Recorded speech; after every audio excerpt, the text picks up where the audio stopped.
Who's the other culprit abroad? Who's been propping up the other side of this war? That's the CCP. This is the Declaration of Independence of our century. We cannot depend on our enemy for our modern way of life. And as your next president, I will sign the Declaration of Independence that Thomas Jefferson would have signed if he were alive today. The Declaration of Independence from Communist China. We are done with it. The time has come to cut the cord. We cannot depend on China for the way we live in the United States of America. All right? Now, this one's a hard one for, especially with a young audience here, but I don't pander, so we're going to speak the truth here. The first step to declaring independence from China abroad is to first declare independence from the climate cult that shackles the United States while leaving China untouched.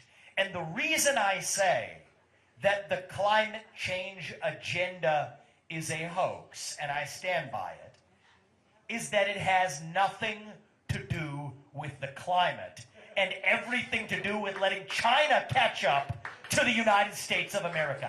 I can prove that to you.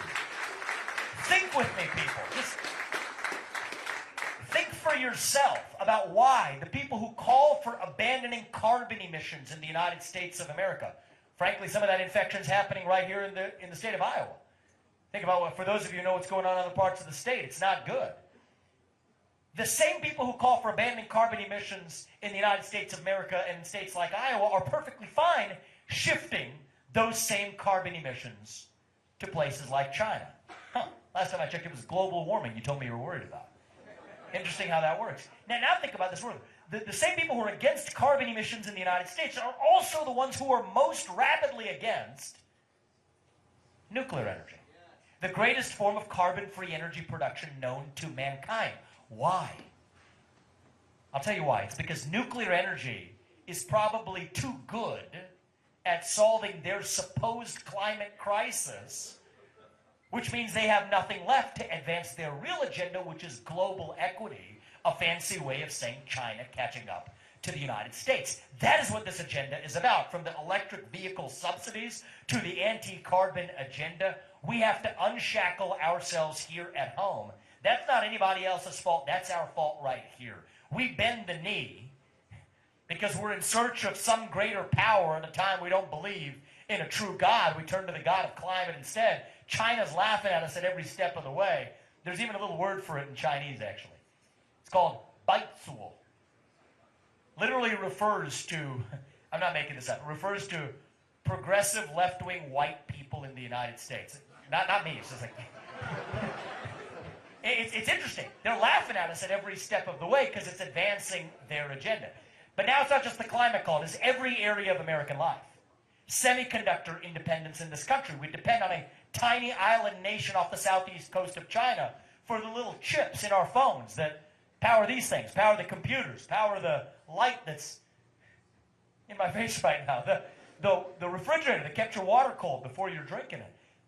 That is powered by a little microchip coming from Taiwan. We cannot depend on Taiwan for our modern way of life when they're at risk of incursion from China. Pharmaceutical independence. The medicines that you take, 95% of the over-the-counter medicines you get, including ibuprofen on down, depend on materials coming from China.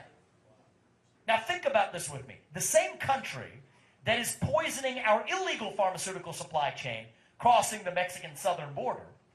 Think about the Percocets that are laced with fentanyl coming from China. The same country that unleashed hell on the world with a man-made virus in a lab in Wuhan.